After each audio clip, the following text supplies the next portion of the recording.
Good evening.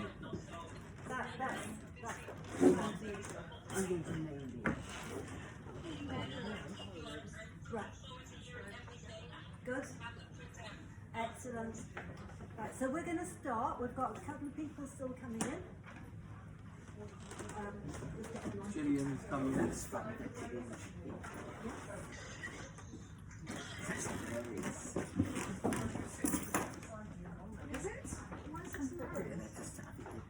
Julian, if you want to come sit near here.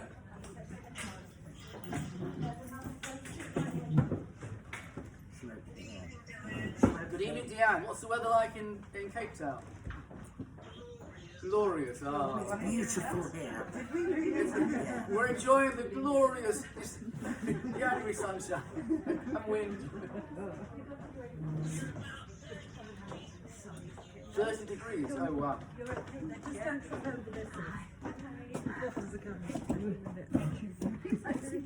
Good evening. Not at all. Was that still okay? Please. I'm really sorry we didn't plan this, but you're very welcome. At least I've got some now company. Go sit next to my husband. Hi, sure. Only if you're nice to me and you take notes, which you can then do. Haven't you still got? Yes, I think we're okay. Of course I will. You have to behave. Actually, if you sit there, then you won't drop this sit over there. Okay? So she's already asked begged for Yes, there's some texts. Everyone should have a set of texts. So good evening everyone and welcome. We'll go around in a minute and everyone will say their name because I'm not going to remember everyone's names although you just told me that. We're really excited to start this Kashrut course. It's for the next 6 weeks. In front of you you've got a handout which we'll be doing. There's a seat right here. Sorry. Be careful of the thing. We'll be working this evening. We'll be starting with the rationales, the background, where from the around downwards, what Kashrut is about, and the different rationales that are given to them, and they discuss what people think the rationale for Kashrut is, start off with that. And then we'll be going through an overview of the various aspects of Kashrut, which we've got all very pictorially for you, just to scare everybody. Hi, have you got a seat? Yeah, bring a chair back, that's fine. Or is this one at the end? I'm going to go and sit. Oh, you're going to sit there, fine. I'll sit at the end, but bring a chair next to me. Is there another seat there? There is one here, lovely. At the end, there are some review questions, just to scare you a bit, make sure you're listening. You're going to go home with those. And just think about them, really to help you out, because we're going through a lot of information, to have the opportunity, it's not a test, and you don't have to answer any of them, but we'll start off the next session going through the answers to those questions, just to make sure we're not asking you for this. Sylvia, don't worry. It's really not a test, it's just so that we're all in it and on it and got it. Okay, so I'm going to hand over. Yes, do you want perhaps people can go around and introduce themselves so we know who each other are? Hello, my name is Romain and I'm French. Okay. Hi, Alessia. I'm Italian, but I've been here for 11 years. My name is Simone and I'm from North West London. We'll let you stay. I'm Annette and I'm from South Africa. I'm Abigail, English, Aussie, and Jamaican. Katia, Russian, but here for the past 15 years. I'm Jessica, I'm English. I'm Sue, I'm English, lived in South Africa for many years and now back in St John's Wood. I'm Rebecca, also South African, but now living here. I'm Rachel and I'm Mancunian and proud. I'm Celia, originally from Israel, but I've been here for about 45 years. I'm Sandra Lana, and I'm Anna, and I was born in Russia, but I've lived here for the past 10 years. I'm Julie. I'm British, brought up in the northeast, long-time resident of St John's Wood. I'm Caroline, and I live around the corner. I'm Antonia. I'm also around the corner.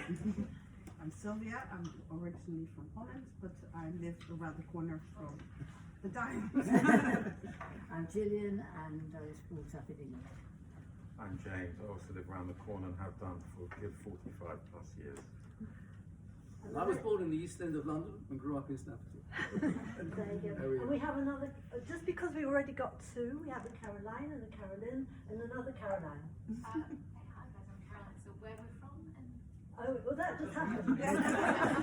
Make it up. Just say something interesting. It can be.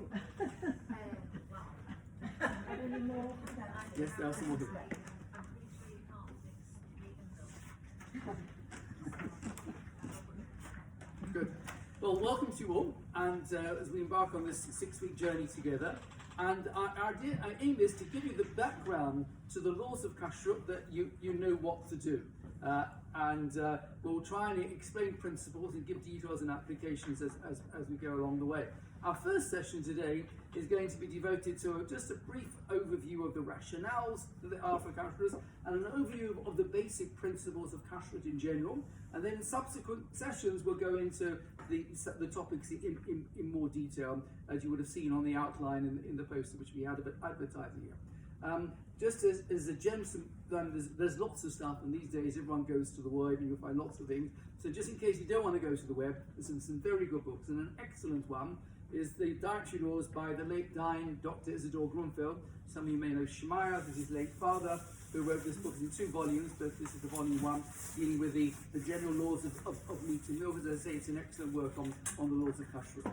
So, sorry, you like to say something, Rachel? Yeah, I was just going to ask what people around the table think. Why do we have Kashrut? What's the point? What's it all about? Anyone like to offer a rationale that they think could be the reason why we have Kashrut? Health reasons. Health reasons, okay, yeah. Hygiene. Hygiene. Spiritual. Spiritual. Health. Okay. So these are certainly some of the rationales that It's in the Torah. in the Torah. Okay. Okay.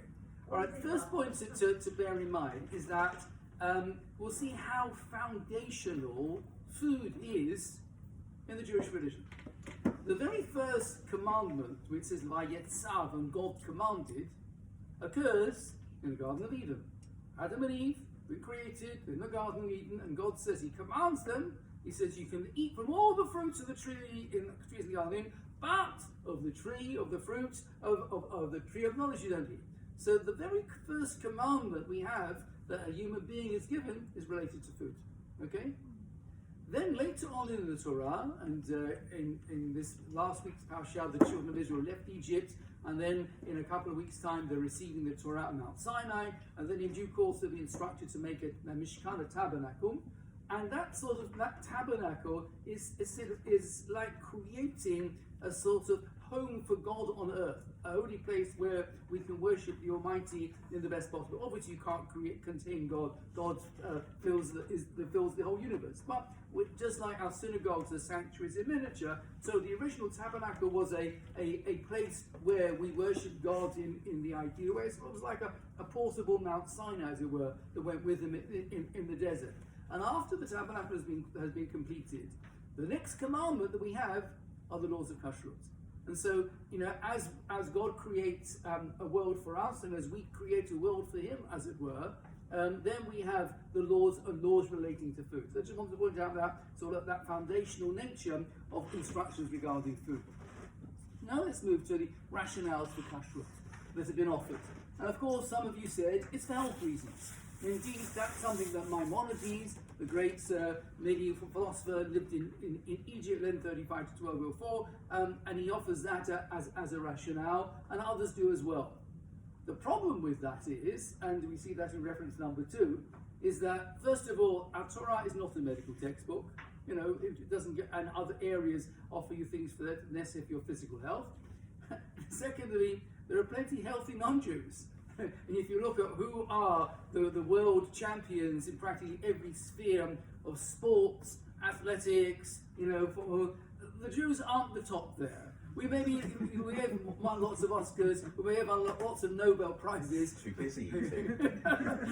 in terms of, as it were, the healthiest examples, that's not necessarily something which we can see.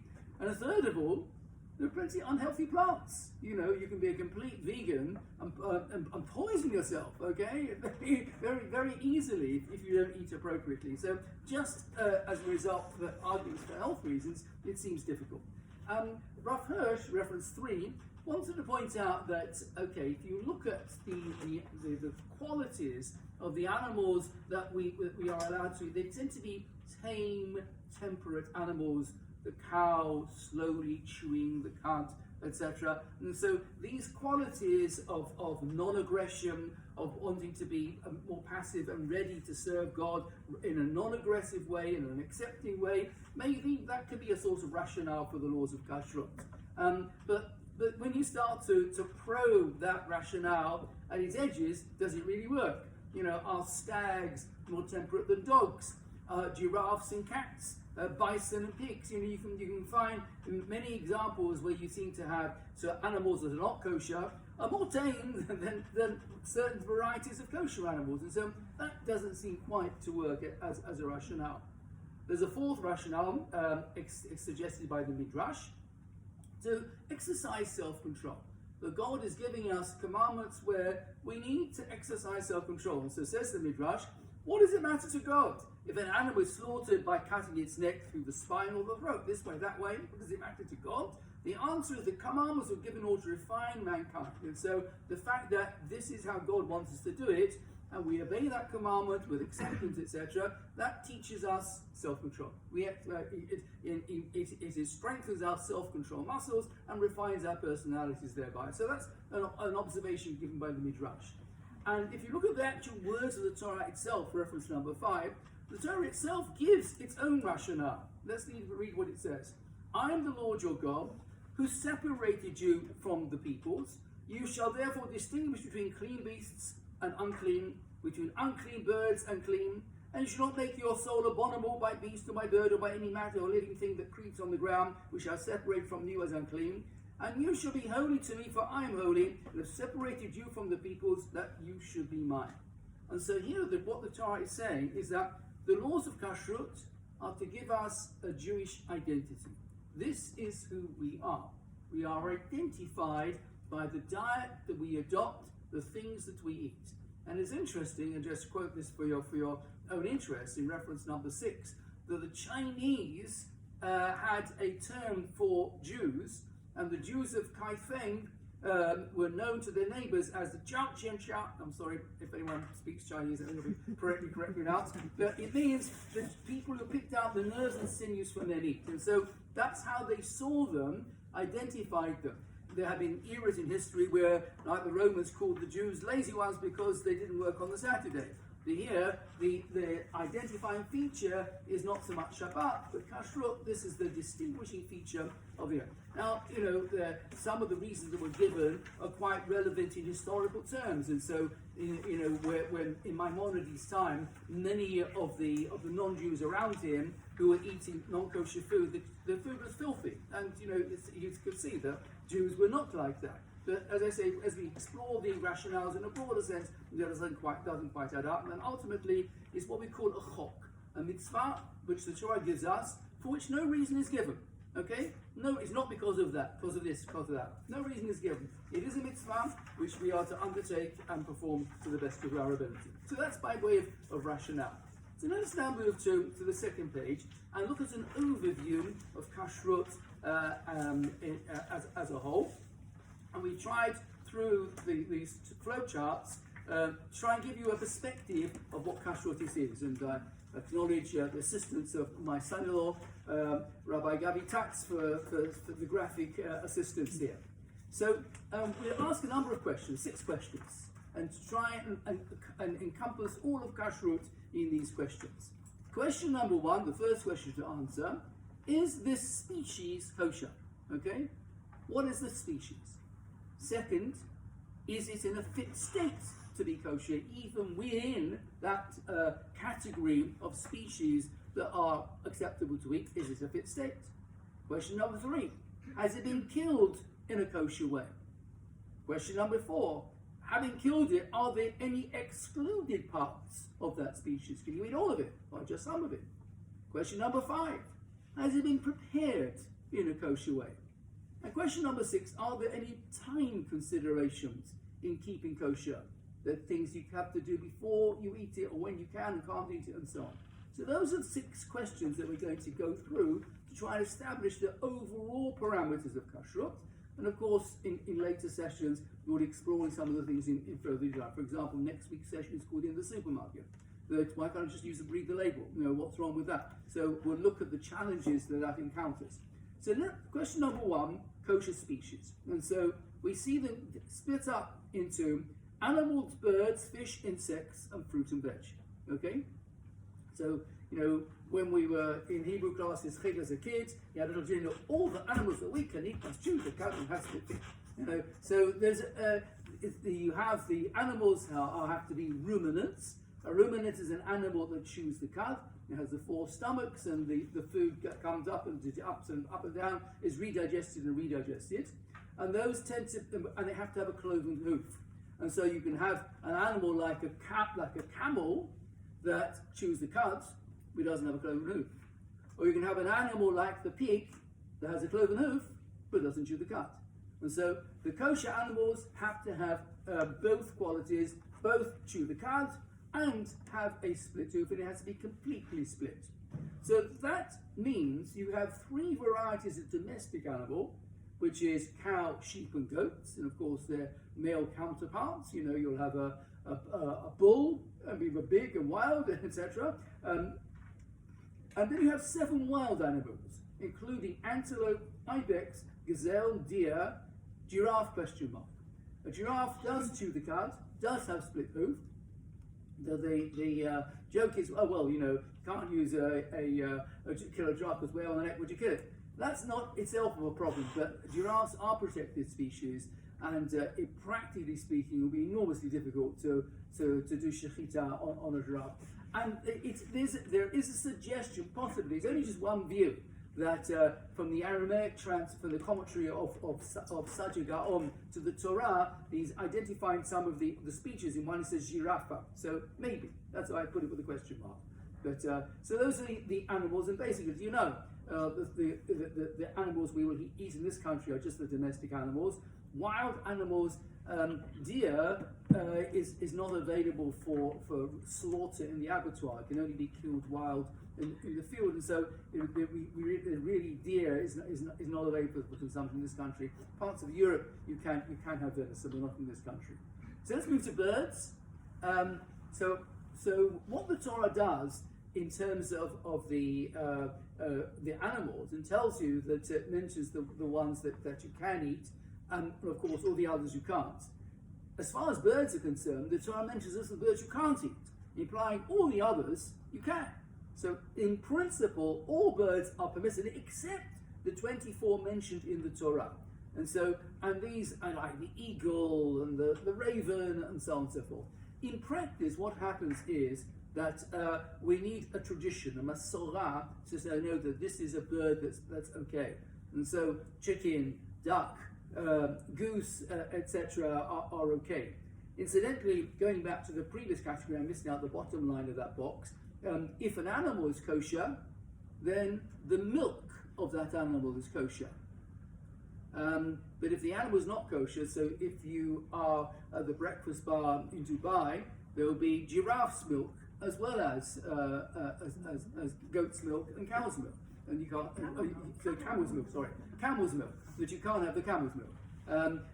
So, as I say, the milk of to be permitted has to be the milk of a kosher species. And so, as far as birds are concerned, if a bird is kosher, its eggs are kosher. If the bird is not kosher, you can't have its eggs. And so, in practice, we have a Masorah tradition for which are the kosher species. When turkey was first discovered, it was controversial. Now everyone eats turkey.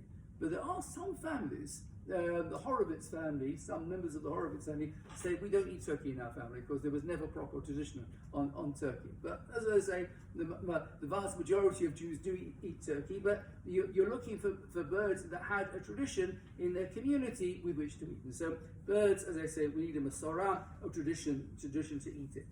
Fish, the fish that we eat have to have fins and scales. And so if that is the case, then it's okay.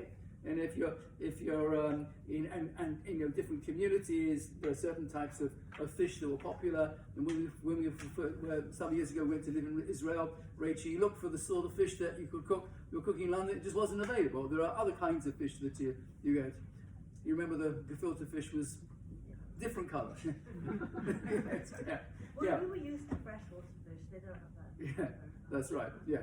So as I say, if you're going on holiday somewhere and you want to know whether the fish, just check, does it have fins and scales? Insects, you think, well, on earth, why should creepy crawlers be permitted? They aren't. But certain species of locusts are permitted, but you have to be able to identify them. And it's really outside the Yemeni community where they've had tradition to eat locusts that we don't. So How do they even kill them to eat them?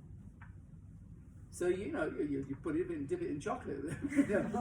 But it's the one you roast it, etc. But but as I say, that's their custom. It might sound extreme, but it's becoming very trendy as a very available source of protein, which is just there. It doesn't cost you anything.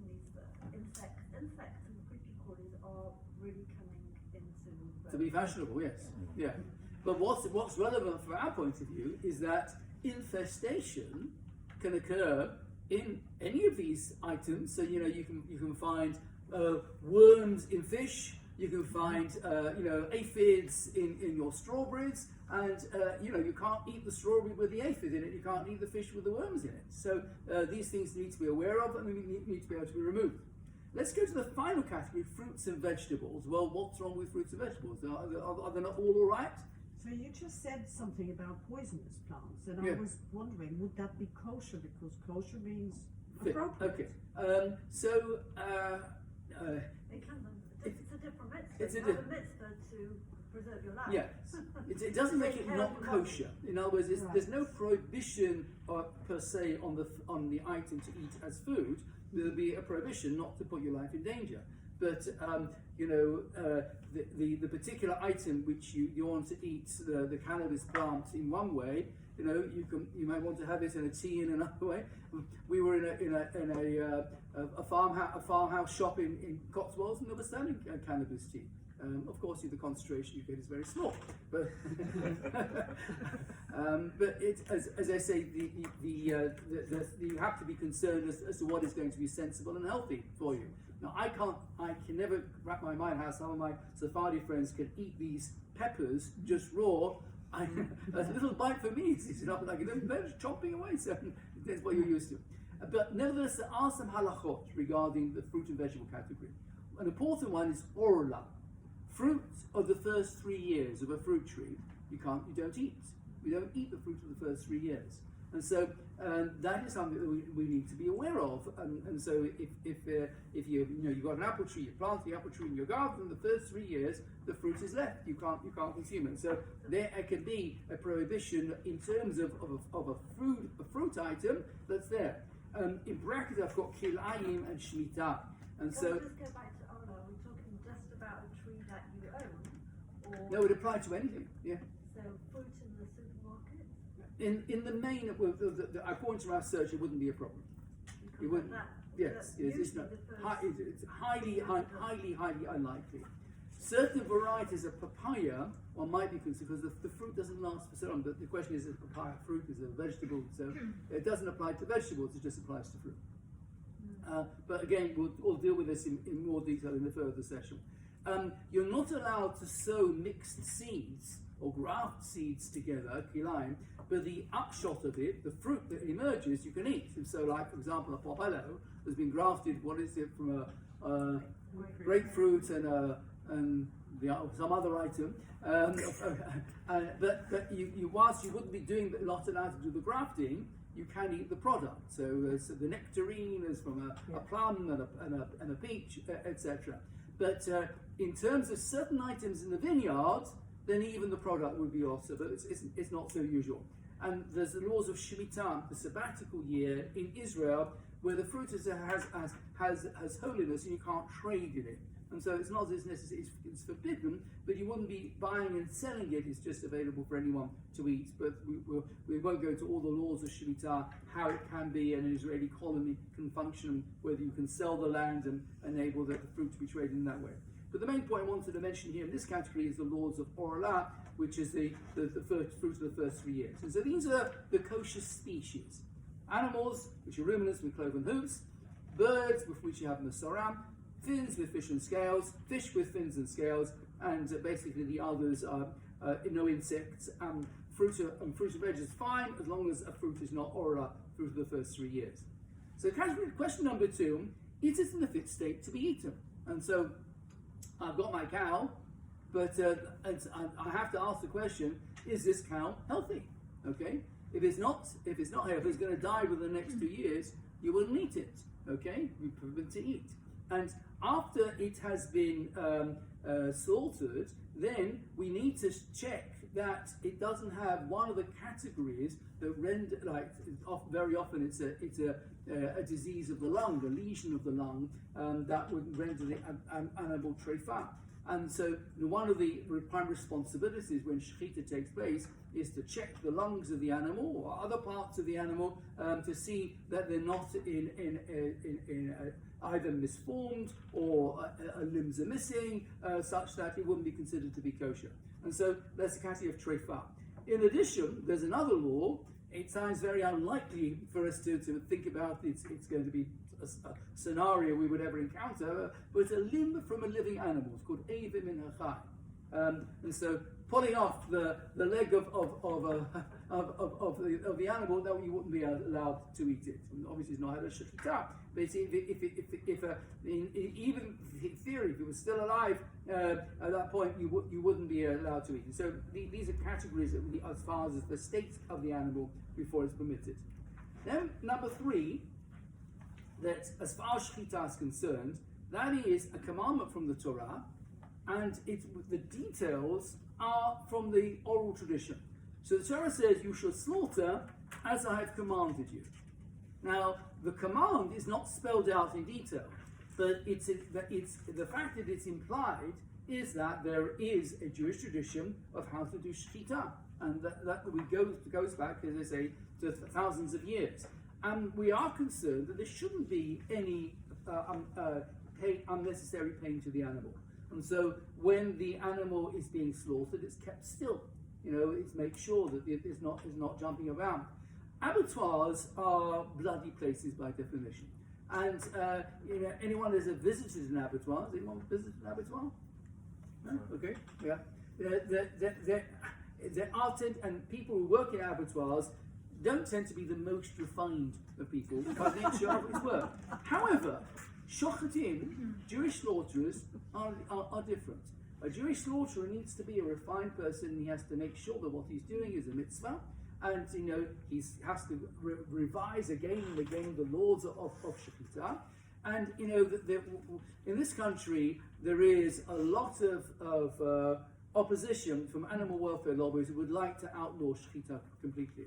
And there were problems that they said, well, all the food should be labelled and people should know whether it's been bought from a ritually slaughtered, not. So we said, okay, as long as you label whether the animal was stunned properly, because quite a high percentage of animals that are stunned, either by captive bolt or by electrocution, it doesn't work the first time, and then the animal has to be re-stunned or has to be re-electrocuted. The chicken, for example, and so and then of course the public, the meat traders don't want that at all.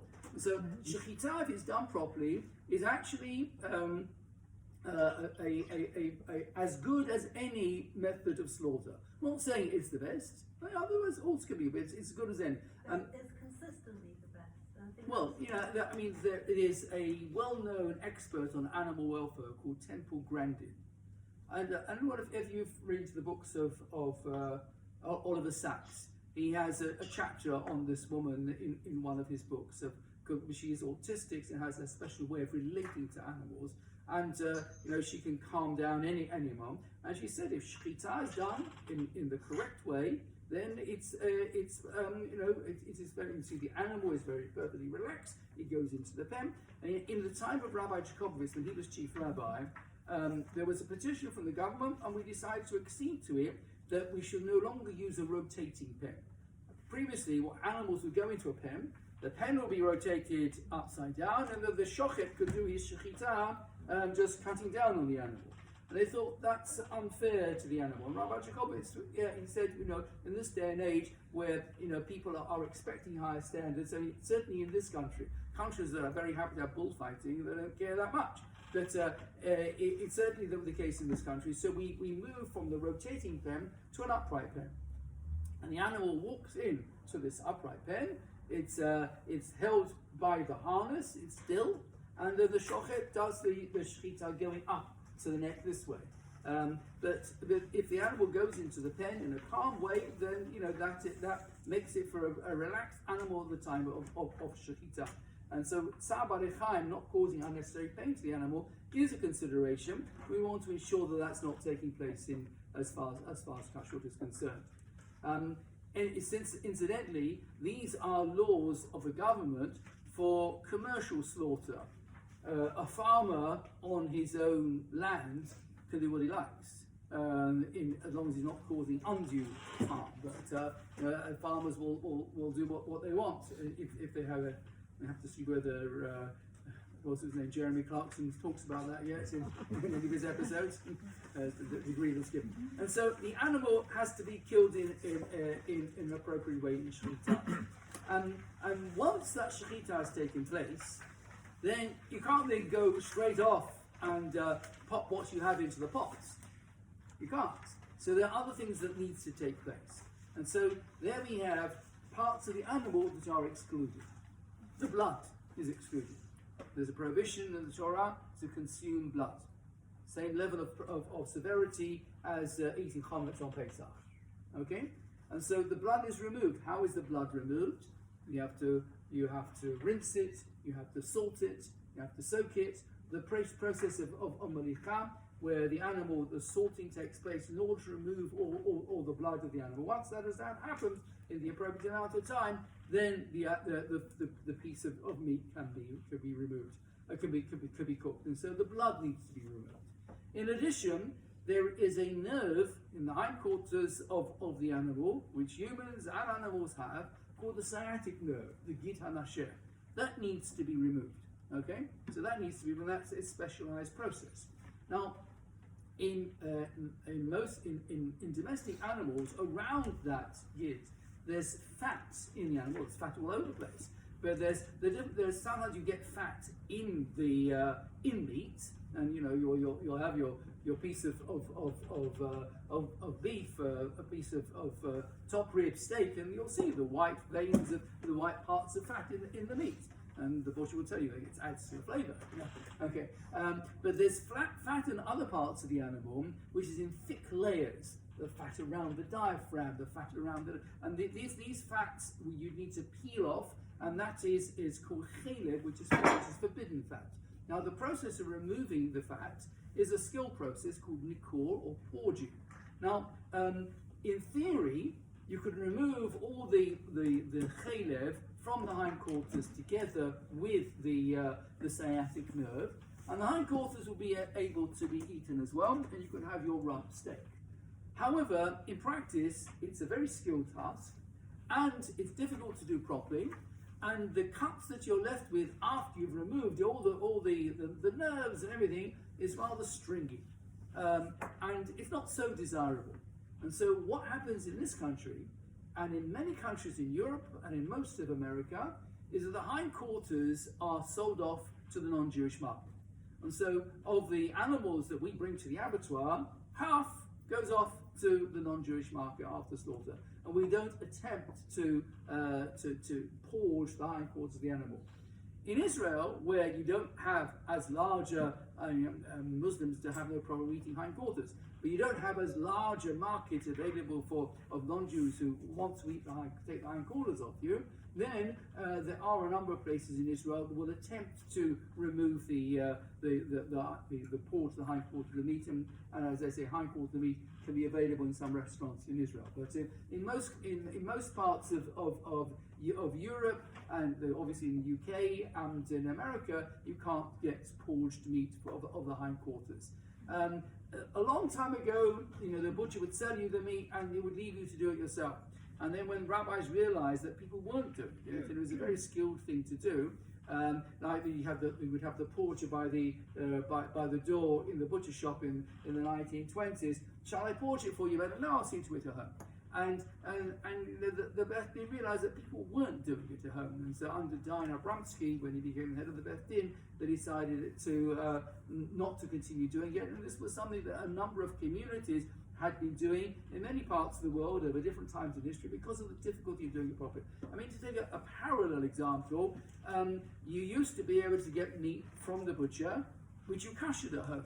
Okay, Gillian, you remember it? Well, that's okay. I mean, that's what I did when I got married. I mean, I was presented with the equipment. It was like a metal thing, or a wooden one, and a bowl, and you salted it, and then you washed it first, you sent it first, and then you put it on the top of that, and then you salted it in every direction, and you left, I think it was an hour, as I remember. But can I say something? Because I would remember being told by my late mother that they had porged meat in England until the Second World War broke out, and the Jews gave up having the hindquarters as a sacrifice because of the problems of the war, and also because most of the skilled, I can't pronounce the word, forgers, were called up. So they didn't have people that were skilled that could do it, but until 1939. I understand. I mean, I understood it all like growing up to. That's right. That So there were individuals that were doing it, and I'm sure there were some skilled people that were still available. But it probably came to a complete end, as you say, in 1939. That it started to end even earlier than that. And from time to time across the previous decades, it not been doing because of a lack of skilled people. And you had to be responsible. If people say they'll do it at home, as they like sorting the meat, and they're not doing it properly, we'll do it all. It's easier, and certainly in today's day and age, where people want convenience food. I remember years ago, you could buy raw liver and kashrut at home. Today, you can't buy raw liver anymore. And it's all kashrut for you, and so it's the convenience world. But it's part of the balance of wanting to make A, things convenient, and B, wanting to ensure that we're not being naive if people aren't doing what they're supposed to be doing. And so the blood needs to be removed, the sciatic needs to, and the chedel, the fat, needs to be removed. So that's as far as animals are concerned, and birds as well. You need to salt them to remove the blood. What about bugs and blood spots? And so the notion of infestation is a serious one. And so if we're dealing with fruits and vegetables, then we need to make sure that that those fruits and vegetables don't have any infestation. Sometimes it's pretty obvious to you as to what it is. But some green leafy vegetables like broccoli and cauliflower, etc., you've got to see carefully where the bugs are and know how to remove them. But these need to be removed, and one of our sessions later on is called Beat the Bug, where Rachel will be showing at a practical level, much better than I can, as to what happens. So bugs are a problem. And secondly, blood spots. And so if you've got an egg from a chicken that has been fertilized, that's got a blood spot in it that's going to be growing into an embryo, and that is a problem. Okay. Now, many eggs that we get today are from free-range eggs that are from factory hen eggs that have not been fertilized. And okay, we will deal with those issues in due course. But a blood spot that is there from a fertilized egg, that's a problem. That can't be eaten as well. And so just not to say that every egg is okay. It has to be from a kosher species. You can't be eating eggs from another type of bird, not a giraffe, for example. You couldn't eat that. If, for example, you had a blood spot in an egg that you cracked open in the yolk, can you get rid of the? Is the So- whole? Is it totally redundant? So it depends on the situation. Okay, if it's from an egg that's free range, throw the whole thing away. Okay, and even from other eggs, we say it's of a minor cost. However, in terms of industrial preparation, when it's being done on a commercial scale, we know the vast majority of eggs are okay if you're dealing with battery eggs. Sorry, I was taught Yeah. that if the whatever there is in the egg white, you can Yeah. remove it, and Yes. if it's on the yolk, you chuck You can it. put it- Yeah. Is that right? Yes, but we'll come to it in more detail on the other side. Just like that, but it's more serious if it's a free range egg, Yeah. Right. and less serious if it's a battery egg. Okay. But We'll come to that in a whole session. We'll do a session But on it. I had a serious question about so if you have cod, for instance, if it can have worm, Yes. it very often is not so noticeable until it's cooked. I've had that when it's cooked, then obviously I don't use it. What happens to your pot? Because you've then cooked this piece of fish and worms come out, the fish goes, we're not having what I had in mind, Yeah. but do I No, you wouldn't need to. Well, I'll explain that in another Okay. occasion. Okay. So then, how is it prepared? Okay. So in question number 5. So you've got the laws of meat and milk. So you've got your lovely piece of kosher meat, and it's been had its blood removed, and it's been salted. It's ready to be cooked. You can't cook it together with milk. So meat has to be kept separate, and milk needs to be kept separate. That's one category. An obvious category which I'm sure you're familiar. Second is a category called Bishul Akum, Gentile cooking. Okay?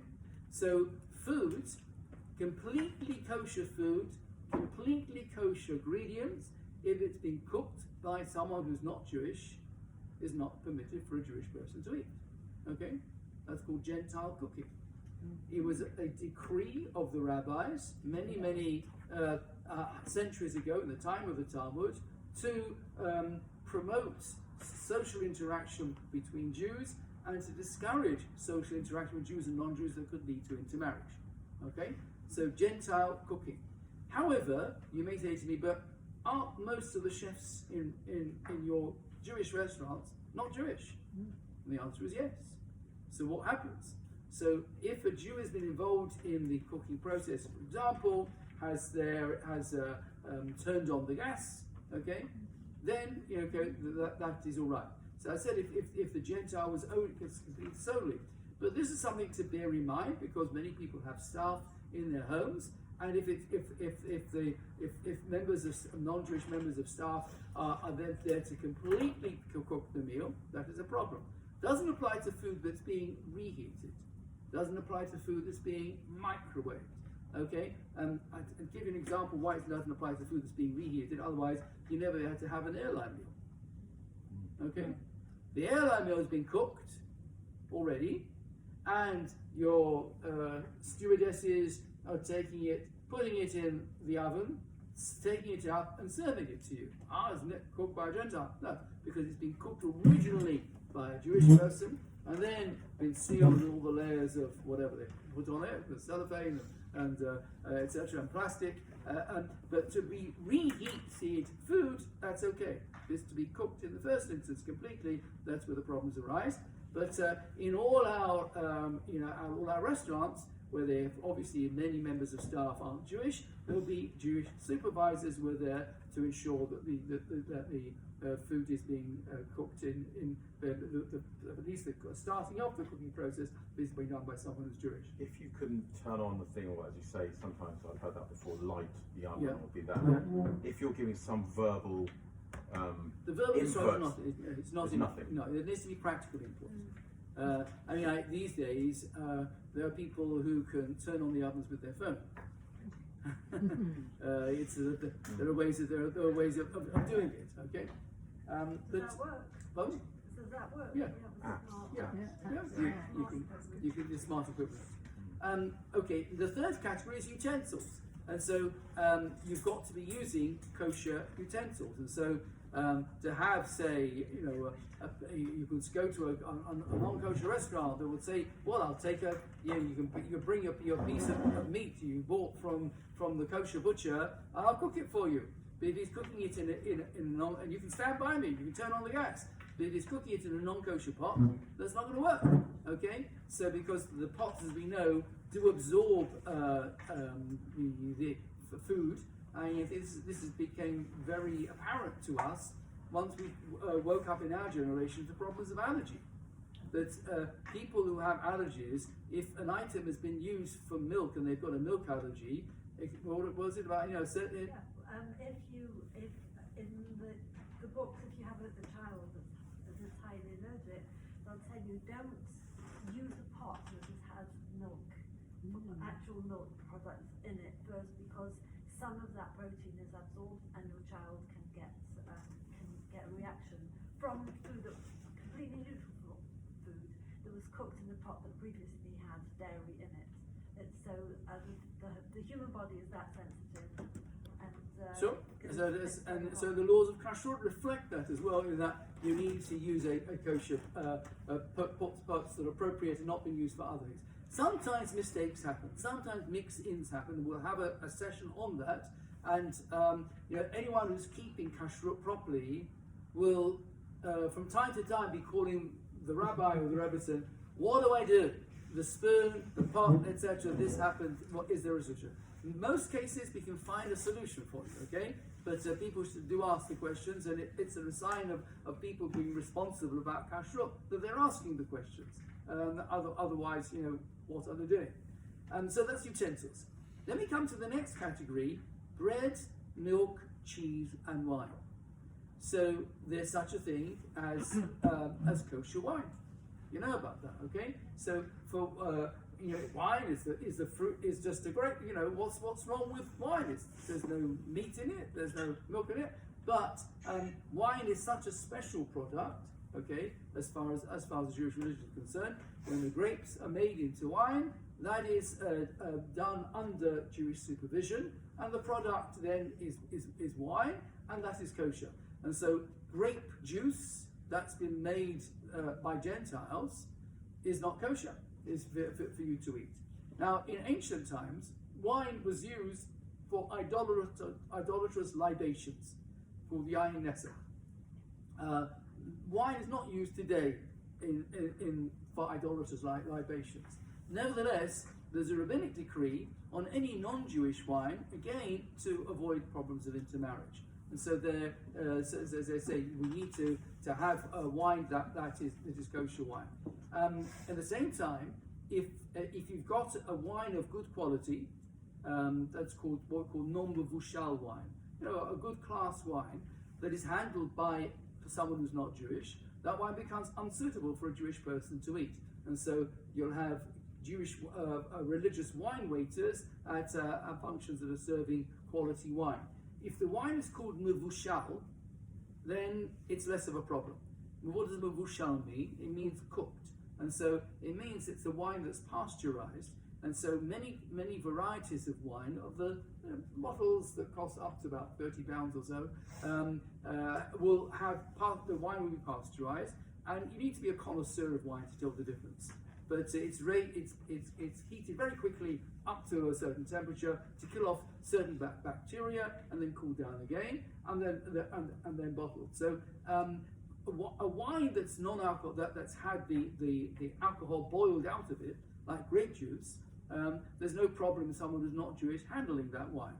In our shuls, the wine we will use will always be mevushal wine or grape juice. But the permissibility is extended not just to grape juice where all the alcohol has been boiled out, but to wine which has just been pasteurized as well. And that's a view that's upheld by a number of authorities. Some people are stringent. They say, look, it looks like wine, tastes like wine. Why shouldn't be stringent with it as far as wine is concerned? So some people will not be lenient with mevushal wine, but many people are, and we're okay with that as far as kashrut in our synagogues and our restaurants are concerned. And so wine is an issue, okay? So if you're adding wine to a dish, then it needs to be kosher wine. there's such a thing as kosher bread. Okay, so even if bread has been baked by with kosher ingredients, we're not talking about where you've used lard to line your baking tin, and obviously that bread will have non-kosher food in it, non-kosher. But even without that, okay, then bread which has been baked with completely kosher ingredients by someone who's not Jewish is called pas akul. And again, we're stringent with that wherever we can. Sometimes, and historically, it wasn't always possible because people were traveling and you couldn't, they needed to eat, and so some people were just stringent about it during certain times of the year, like the Aseret Yemei Teshuvah, 10 days of Rosh Hashanah to Yom Kippur.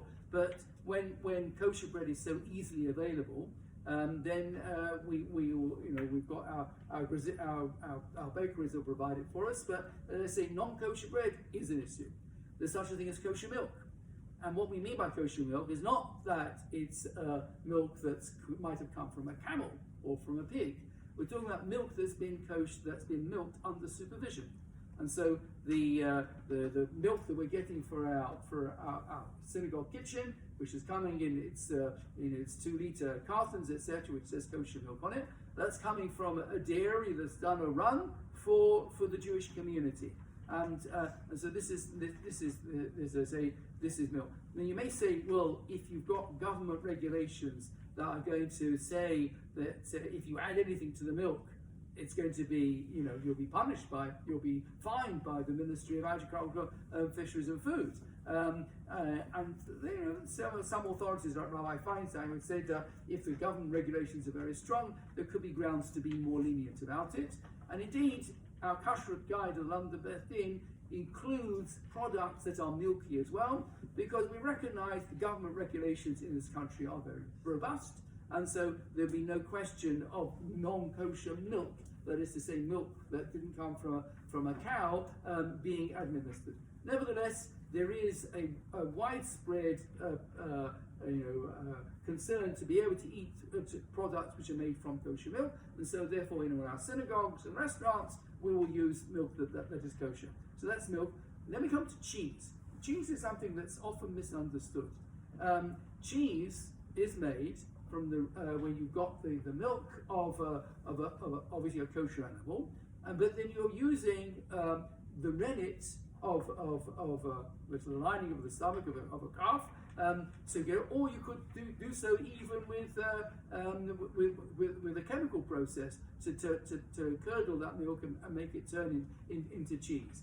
Again, cheese should be done and manufactured under Jewish supervision.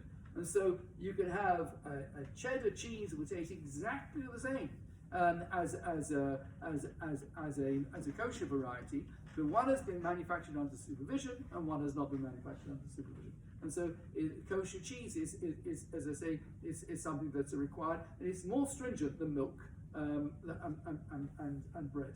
So to have kosher cheese. Are we using bread? Most of the cheeses that are made on the market. Most of the cheese there will have vegetarian rennet. Will have vegetarian. Yes, most of them today. Yes, yeah. So have they're some. okay. Yeah, no. A vegetarian cheese is not a kosher cheese. Okay, a vegetarian cheese is not the same as a kosher cheese. Kosher cheeses use vegetarian rennet, but vegetarian cheeses are not expensive. When they're made under supervision. Under supervision. And the final category I put here is fish and meat. Now, as you know, we don't cook meat and milk, but it is also, it goes back to the time of the Talmud that to eat fish and meat, and certainly not to cook fish and meat together, was considered to be something that wasn't safe, sakana. Now, Maimonides doesn't mention that, but nevertheless, it's a widespread practice not to eat fish and meat together. We used to be much more strict in our restaurants and in our kiddushim, etc., that if you have fish out, you couldn't put meat anywhere near it. People are a bit more chilled now, but nevertheless, you certainly should be cooking it together. And if you have a Worcestershire sauce that has got anchovies in, to use that with a meat dish could be a problem, depending on the percentage of anchovy in the sauce. And so, if you're, as I say, you wouldn't cook fish and meat together. So these are just again some of the categories that. Our final category is time considerations. So you've got the piece of kosher meat, and it's been slaughtered. You've got the kosher animal. It's been slaughtered properly, and it's been and you removed all the blood, and it's had its sort, and it's been cooked.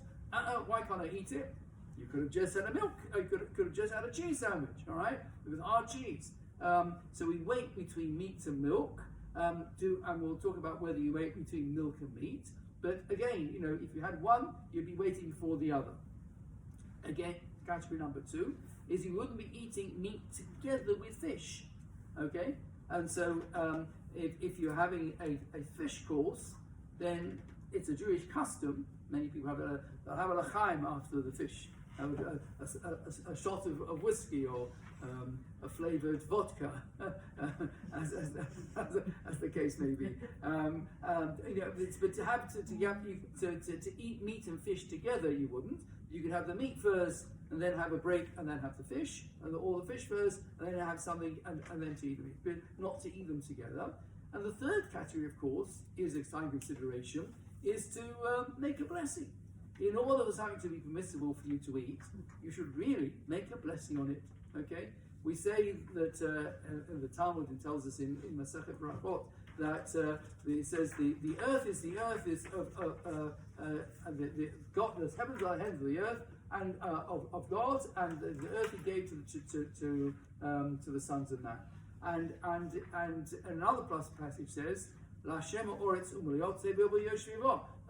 that God owns everything. So the difference is that one is before a blessing and one is after a blessing. After I've made a blessing, I'm allowed to make use of it.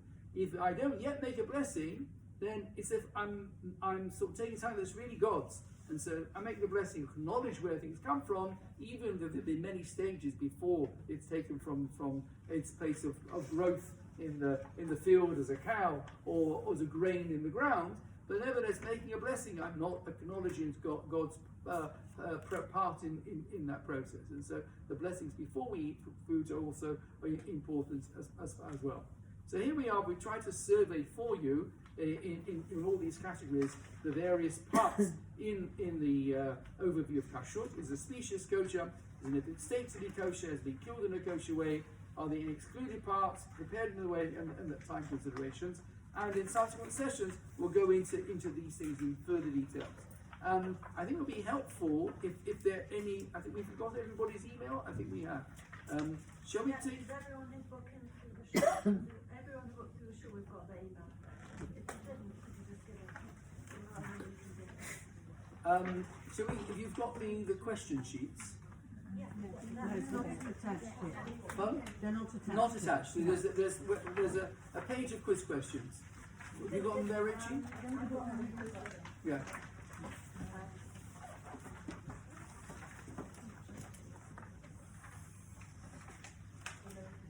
So we're not sending you exams, but you may find these questions helpful to see whether you've understood what we've been talking about. And at the beginning of the next session, I'll go through the questions.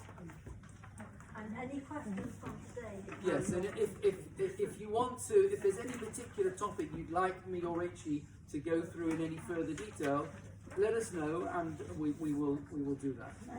Yes. The abattoir, the fish abattoir, they find an animal is not healthy, and we are not allowed to use it to tell them. Do they just destroy it, or do they pass it on Feel to French. If they're prepared to make use of it. Yeah. I mean, it's got to meet the Ministry of Agriculture standards. If it meets their standards, then they're okay. You've got all the answers. Rachel, you've got all the answers there.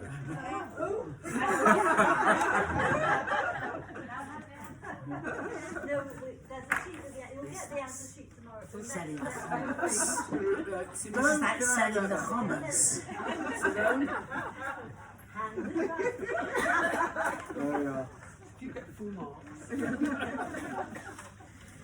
Vanessa, Diane, Lauren, thanks for joining us. We'll be in I touch. forgot to introduce them. We have with us, Diane and possibly Malcolm who are in Cape Town just now. Lauren Yeah. Hi everyone. Lauren, who's not well and couldn't be here, and Vanessa, who didn't have babysitter for tonight. And we enjoyed having you with us. Thank you. Okay. Fine. Okay, thank you very much, everyone. Thank you.